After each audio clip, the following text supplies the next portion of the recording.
Malaysia is special, and it's the people who makes this country so special and the habits. And in this video I'm going to show you 8, 9, 10, 15 different habits that surprised me when I came here to Malaysia initially until I fall in love with them. So let's get started right away with my all-time favorite, traffic. When I came to Malaysia from Germany, I was so used to the fact that cars would stop if they would see me waiting at a road, especially waiting at a zebra crossing. No such thing in Malaysia. Crossing a street here in Malaysia can feel like a car is chasing you down. I felt like being chased down. I was in the middle of the road sometimes and I felt like the car is even accelerating just seeing me crossing the street. And I ran for my life. There's one thing that I needed to learn from the Malaysian, and you as a Malaysian most likely know what I'm talking about. It is the magic hand. The hand stretching out at the road, stretching out while waiting at a zebra crossing, kind of commanding the cars to stop. Will they stop? Well, not always. Is it more likely they stop? Well, it is. It is definitely safer for my life. So if you want to cross the street, if you want to cross a zebra crossing, make it a habit to stretch out your hand and hope a car will stop for you. Number 2, I was amazed by the number of motorcycles crisscrossing the streets here in Malaysia. I rode a motorcycle in Germany, a big one. Initially in Malaysia I also rode a motorcycle, but I gave it up very quickly. I felt too dangerous. And it still is, and the number of motorcycles have increased, of course, but there's one thing that amazes me. It's when motorcyclists wait in front of the cars for the traffic light to turn green and they just keep talking to each other. I don't believe they know each other. It's just the normal friendliness of Malaysia that people start talking to each other while they're waiting somewhere.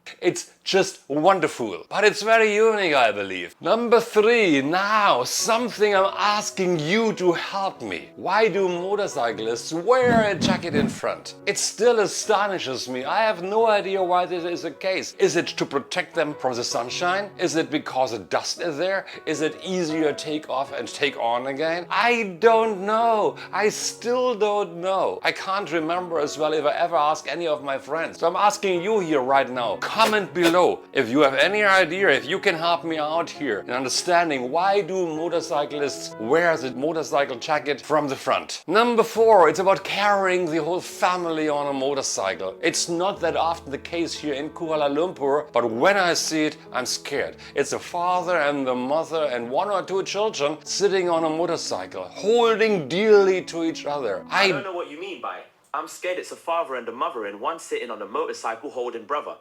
How about a web search for it? Here is Siri even asking me about this point that I just made, and it is so incredible funny.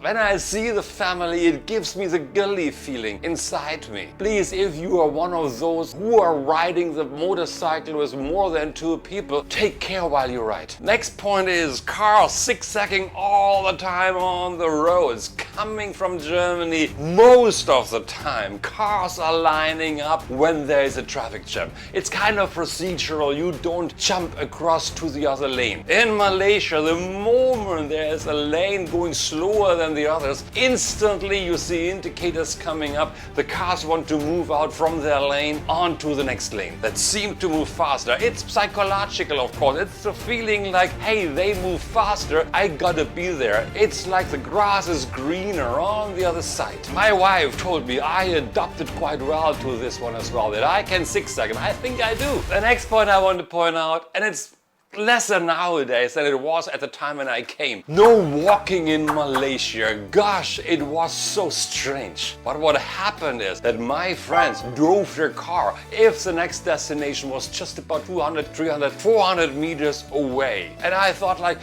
why don't we walk to that place? And they looked at me, ayo, Jaula, we have to walk back anyway to the car, so why not going the 200 meters? There's a parking spot just over there. All of us jumped back into the car and just drove for 200 meters, 300 meters, 400 meters. Got out of the car and ended the next place where we wanted to go to. It's less happening today because of the lack of parking in Malaysia, but it's just a memory I have that surprised me. Let's move on to the food. My favorite food is Malaysian food. Malaysian food is the best. But coming from Germany, when I came here, I was in for a couple of surprises. One thing is that I thought like Malaysians eat all the time and it's rice, rice, rice. Morning, lunch, evening, and maybe even supper. I worked in the EPU, in the Prime Minister's department, and we had lunch in the canteen of Bank Negara. And I saw the same Malaysians eating all the time. And I thought like, wow, it's amazing. How can you all stay so slim? It's fantastic. Now I thought coming here, I wanted to eat rice as well, cooking it by myself initially. So I went to the supermarket and looking for that one package of rice for one person to cook.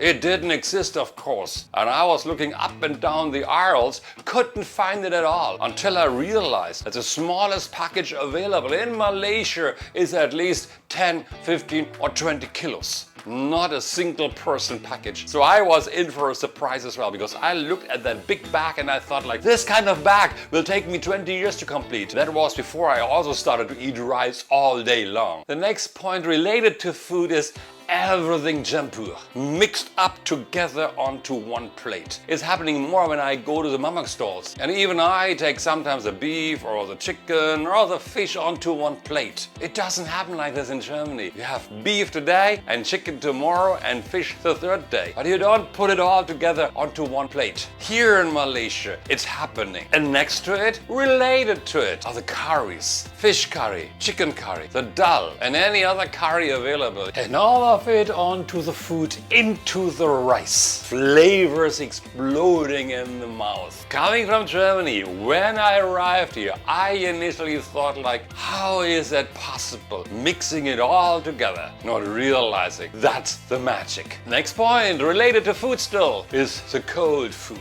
In Germany, food is warm, and I expected it to be warm. But if I go to the Mamak stall, it was a shock. The vegetables or the meat, cold. That was something I had to get used to. But after that many years being here in Malaysia, it became normal for me, I don't care. But it was strange initially. Moving on from the food, living in the condominium, washing dishes in Malaysia. That is only cold water at the sink in the pantry of Malaysian households. So you're putting the soap onto a little sponge and you're washing the dishes under running and cold water. Somehow it feels strange. I wasn't used to that coming from Germany, because in Germany at least you got hot water running at the sink in the kitchen. So it still feels a bit strange to me that I have to wash the dishes under running water, because I am still not sure if that's not a huge waste of water overall. What do you think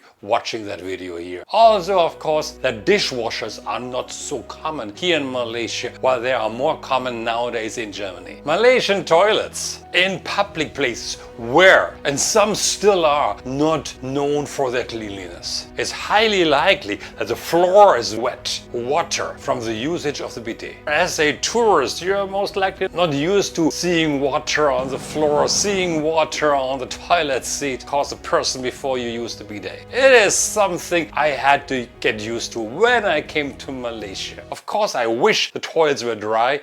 What can you do? It's something to clench your teeth and just get over it and have a smile and just use the toilet to the best way possible. But also what is interesting to see in the toilets in Malaysia are the air blowers. Not sure if the female toilets got air blowers as well, but the male toilets for sure, many of them have air blowers, blowing the air out of the toilets. Why that's the case? Well, because it's smelly, but it's something that you might not necessarily see in other parts of the world. Quite an interesting adventure to visit a toilet in Malaysia. All the things I've mentioned here right now are adorable. I love them, and I believe there could be more that I could share. But I love Malaysia for its uniqueness. And I still learn about different approaches to culture here in Malaysia, even after so many years. It's a never-ending journey and it's delightful. So traffic, food, interacting with different people. I personally learned to appreciate the Malaysian culture, the Malaysian uniqueness, making Malaysia a place that I can call my home. And if you want to learn more about my journey in Malaysia, why don't you watch the video up here after you completed watching this video here. If you like this video, why don't you share it with your friends, like and comment below right now. And remember please to subscribe to my channel. Click the notification button so you get notified